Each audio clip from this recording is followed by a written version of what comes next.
Nakumbuka ilikuwa Jumatano asubuhi kama saa 1:30 hivi, nikitokea nyumbani kwa Mtogole nilikokuwa naishi kuelekea Kariakoo katika shughuli zangu za kila siku. Si unajua tena maisha ya tauni, lazima mtu uwe mhangaikaji. Ili kufika Kariakoo huwa natumia usafiri wa daladala.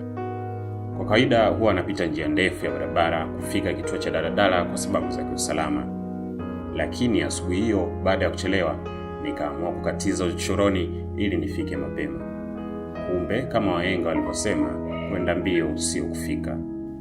Baada ya kutembea kama mwendo wa dakika 10 hivi, nikatokea mbele ya nyumba ya Bi Mwana. Mama huyu maarufu sana mtaani hapo. Mbele ya nyumba yake kulikuwa na kibanda, alikuwa akiuza mahitaji mbalimbali ya nyumbani. Sehemu iliyobaki mbele ya nyumba hiyo kuna uwazi mpana kama uwanja wa boli.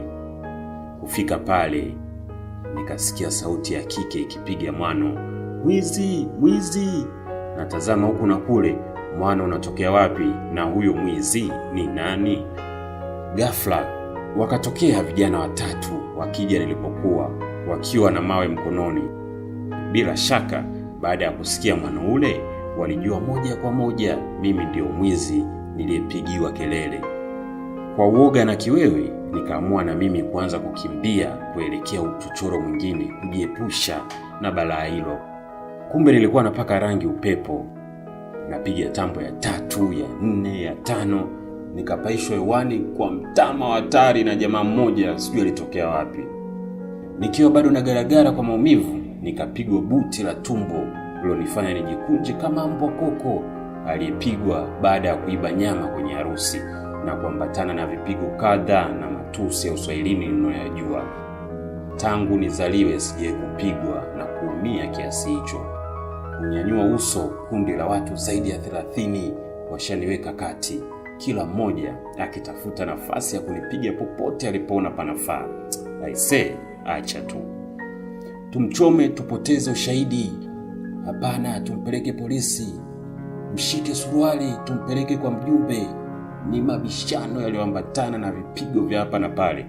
Sauti haikuweza kutoka kwa kipigo usoni, hasa kwenye meno, na hakuna aliyenipa nafasi ya kujitetea zaidi ya kuniongezea tu kipigo. Nikabaki kusubiri hatima yangu. Mwisho wangu nisiotarajia ulikuwa umewadia. Na tafakari hili, kuna vijana wakaja na tairi bovu na mafuta, wakawasukuma watu huku na kule kupata nafasi ya kunifikia, na kila mmoja akawapisha bila kuwazuia. Niliumia na kukata tamaa. Nilitafakari mkasa mzima bila kupata majibu. Mithili ya mtu afanyaye jambo la kishujaa, kijana yule alinivisha tairi na kisha kunimwagia mafuta. Acha tu. Ghafla nikasikia sauti ikisema kwa ukali na mamlaka, "Mwacheni! Nasema mwacheni!" Ni sauti kama naifahamu. Na sauti ya mama mwenye nyumba ninayoishi, Mama Tatu. "Huyu kijana namfahamu na si mwizi, nasema mwacheni!"